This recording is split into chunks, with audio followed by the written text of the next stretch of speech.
no hay ejemplos que se puedan mirar en otros países? O sea, ¿cómo funciona en Europa, Estados Unidos? No sé.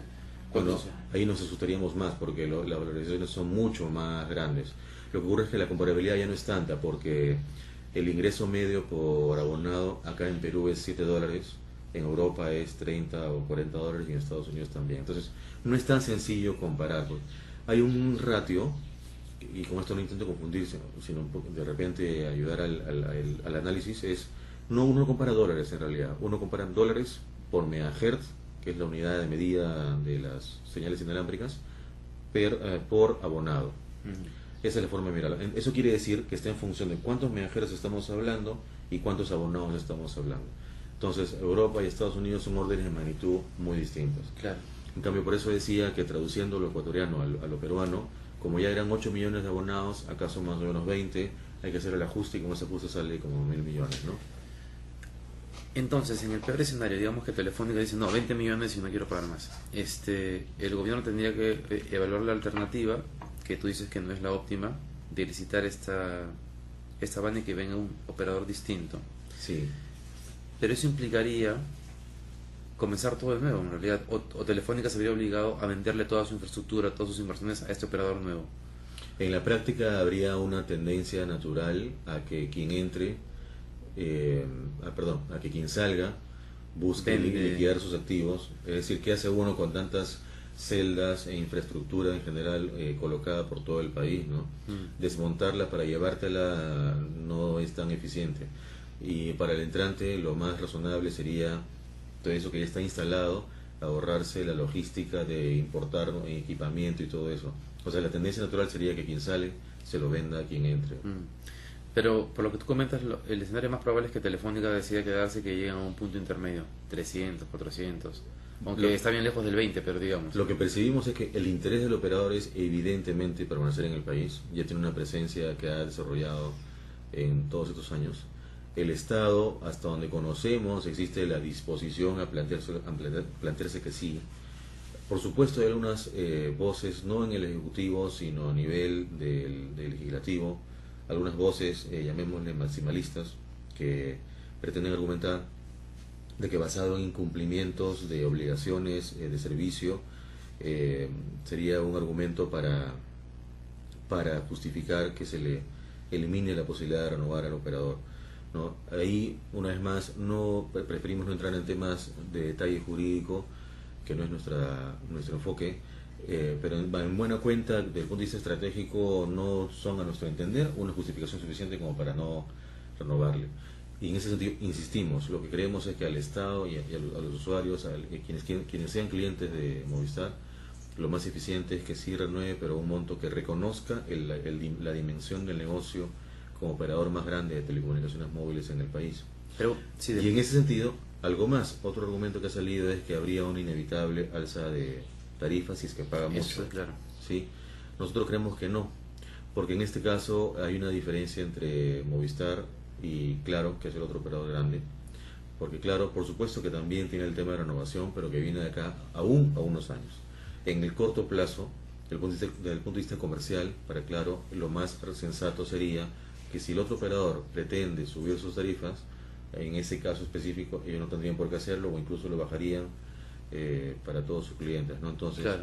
por propia dinámica de mercado, como en este caso, a pesar de que son dos grandes, que muchas veces tienen similitud en su comportamiento, como en este caso hay un hecho que afecta a uno y al otro no, entonces eso ajustaría por dinámica de mercado para evitar dicha alza de tarifas. La competencia ayudaría. Y una pregunta final. ¿El Estado en su negociación con la empresa solamente, digamos, puede poner sobre la mesa otro tipo de condiciones para el uso? Digo, calidad del servicio, atención a los consumidores, o eso se maneja por otro lado.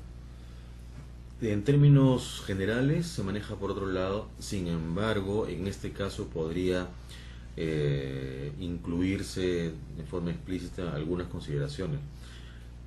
No obstante, por ejemplo, un tipo de obligación que suele estar vinculada con los requerimientos financieros del operador es que los pagos que realiza el Estado no tomen la forma de efectivo, sino la forma de inversión y Inversión. expansión de cobertura. Ahí nosotros tenemos algunas observaciones, porque un hecho de mercado bastante verificable es que Perú está muy concentrado en telecomunicaciones. Los dos operadores más grandes pesan 90% de la industria, cuando en América Latina los dos más grandes pesan en promedio 45 o 50%. Aquí casi ¿cuántos nombres conocemos? Un ciudadano de a pie, ¿cuántas marcas de telecomunicaciones conoce uno fuera de los grandes? Muy pocas. Entonces, realmente la situación es muy dramática.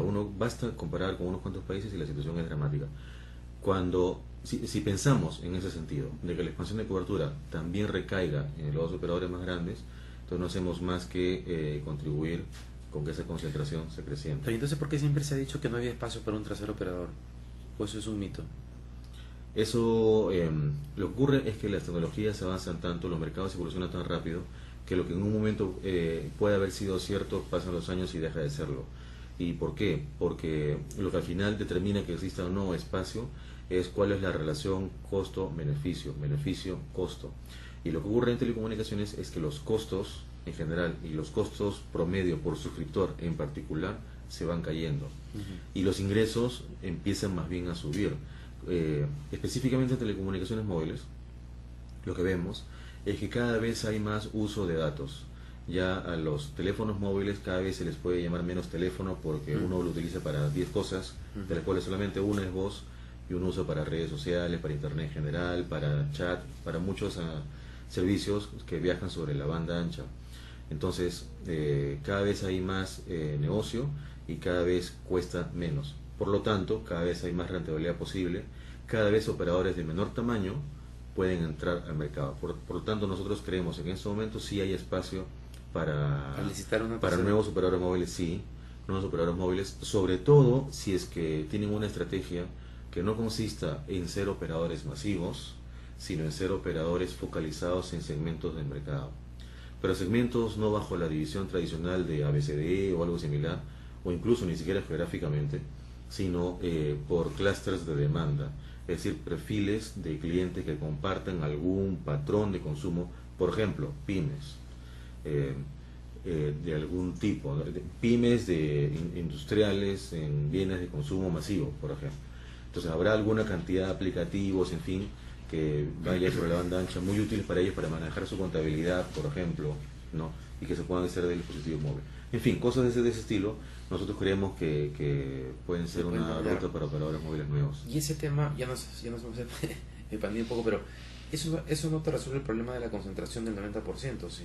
Digamos, para romper esa concentración del 90% requieres a alguien grande que entre a competir y que implica robarle espacio, quitarle a los que estamos, ¿no? En realidad no, en el mercado peruano existe un tercer operador que tiene una cuota de mercado en el caso de telefonía móvil de 5%, y tiene una salud financiera y comercial bastante buena, y se caracteriza por no ser un operador dirigido masivamente a toda la población, sino a ciertos segmentos.